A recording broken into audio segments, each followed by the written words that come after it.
Hello. બોલો. હા, કોણ બોલો? નવકણજી. સર નવકણજી બોલો છો? સર તમને જ ફોન કર્યો તમે. ઓબીસી એસસી એસટી ને તમે એકતા, મારું નામ Bharatji Thakor. OBC SC ST નું જે તમે એકતાનું જે તમે કોઈ રેલી કરી હતી એવું કોઈ હતું કર્યું તમે, તો એના વિશે વિડીયો મારા જોડે આવ્યો હતો. ચલો સાહેબને ફોન કરી માહિતી લઈ લઈએ. અને એક બીજું એ હતું કે આપણા જ્ઞાનીબેન ઠાકોર છે ને પોતે, એમને કોઈક અંધશ્રદ્ધા વિશે ભાઈ દેવી દેવતા વિશે કઈક ટિપ્પણી કરી હતી.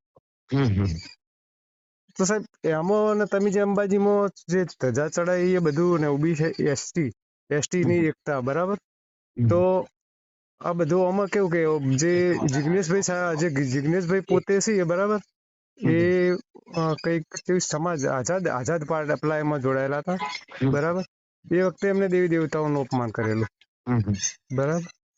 અને વિરોધમાં જે એમની જે ટિપ્પણીઓ ઘણી બધી છે ને, એમના જે કહેવાય ને, જે બધા દલિત નહીં કહેતો હું, બરાબર, પણ જે આઝાદ જે કહેવાય ને સમાજ પાર્ટી કે એવું કંઈક બનાવેલું છે, એ લોકો બહુ અભદ્ર ટિપ્પણીઓ કરતા હોય છે, બરાબર? તો સાહેબ તમારી બધાની ટોટલી બધાની તમે બધા, મને એવું લાગે તમે બધા એક જ સાથે સંકળાયેલા હોય અને અમારા જે સમાજ ઉપર તમે માનસિક જે કહેવાય ને તમે કબજો કરતા હોય એવું મને લાગી રહ્યું. કઈ સમાજ ઉપર? અમારા જે અમે જે હિન્દુ જે સનાતની સમાજ છીએ ને, એમના ઉપર તમે કબજો, જે માનસિક તમે જે સમાજ એવી વાત કરો, તમે હિન્દુ ઠાકોર સમાજ વિશે વાત કરો, બરાબર? પણ તમે સમાજ વિશે વાત નહીં કરો. તમે અમારી જે સનાતન સંસ્કૃતિ છે ને એના ઉપર તમે અમારી માનસિકતા ઉપર તમે કબજો કરી રહ્યા છો ને, એના ઉપર તમે આઘાત કરતા હોય એવું લાગે અમને. શ્રદ્ધા અને અંધશ્રદ્ધા. સાહેબ શ્રદ્ધા અને અંધશ્રદ્ધા, બરાબર. શ્રદ્ધા અને અંધશ્રદ્ધાનો ફરક તમને સમજાવો. હા સાહેબ, હું સમજાવી દઉં તમને. પેલો સમજો. હા, હું સમજાવું તમને. અંધશ્રદ્ધા કોને કહેવાય? કે ભુવા બોકડિયા કાપે, દારૂ પીવે, લેબુ કાપે, મરસા વાળે, અને અંધશ્રદ્ધા કહેવાય, બરાબર. એના વિરુદ્ધમાં થવું જવું જોઈએ. કોને કહેવાય? કે તમે સવારમાં હિન્દુ તરીકે નાઈ ધોઈ અને તમે જે ઈષ્ટદેવને માનતા હો એની ઘેરથી દીવો કરીને પૂજા કરીને તિલક કરીને નીકળો, એનું નામ શ્રદ્ધા કહેવાય. સાહેબ એવું ખુલ્લું બોલવું જોઈએ ને આપણે?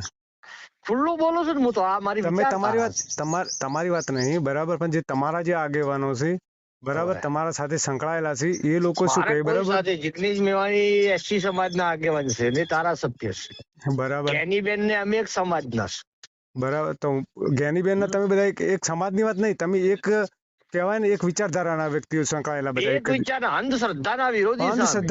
અંધશ્રદ્ધાનો વિરોધ હંમેશા થવો જ જોઈએ, બરાબર. બીજી વસ્તુ મારી વાત બધું જ ખોટું. બધું જ ખોટું. હા, તો એ જ હું શું કહું નગણજી, તમારે એ જ કેવું જોઈએ.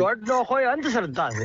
હું શું કહું, તમે એનો વિરોધ કરો, ખુલ્લેઆમ વિરોધ કરો, એનો અમને કોઈ તકલીફ નહીં, બરાબર. અમે ક્ષત્રિય છે, મારી વાત સાંભળો. અમે હિન્દુ ધર્મને વરેલા છે અને શ્રદ્ધા શું છે અમને ખબર છે. ત્યાં તમે એની વાત નહીં, અમે તમે કોણ છો એ મને ખબર નહીં, બરાબર. ક્ષત્રિય તો કોઈ સજ નહીં, ક્ષત્રિય તો બનવું પડે, કોઈ જન્મથી કોઈ ક્ષત્રિય ના હોય, બરાબર. બીજી વાત, જે જ્ઞાનીબેને જે વાત કરી એના વિષય પર મેં તમને વાત કરી હતી, બરાબર, કે જે મસ્જિદ તમે જે એમના જે એરિયામાં એમને જે મસ્જિદ બનાવી, તો શું એમને મસ્જિદમાં એમના શ્રદ્ધા હતી કે ક્યારે બનાવી? જ્ઞાનીબેનની મસ્જિદ આવી? શું 60,000 બેહતી કરવાની વાત નહીં, એકદમ વિવાદી ફેંકી દેવાની એકદમ સાચી.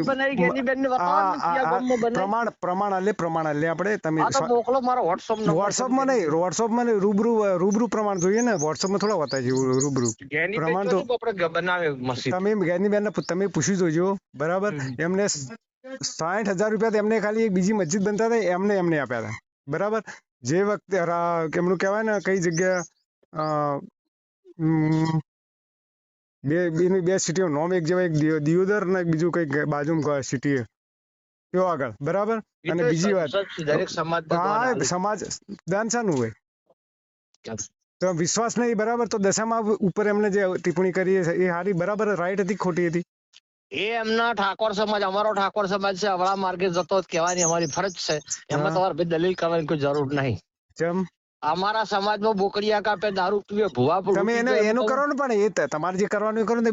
બીજામાં દેવી દેવતા વિશે તમે અંધશ્રદ્ધાની વાત કરો, તમે દેવી દેવતા વિશે તમે શા માટે તમે સવાલ ના ઉઠાવી શકો ને? હા, તમે હિન્દુત્વ આમાં એ સમયે મને યાદ ના આવ્યું, જ્ઞાનીબેને મસ્જિદ ભાભરમાં બનાવી, બરાબર, 60,000 રૂપિયા જ્ઞાનીબેને આપેલા, બરાબર. અને આ બધા જ જે કાર્યકર્તા છે, જ્ઞાનીબેન, જિગ્નેશ મેવાણી અને નવઘણજી, આ ત્રણે કોંગ્રેસના નેતાઓ છે, બરાબર.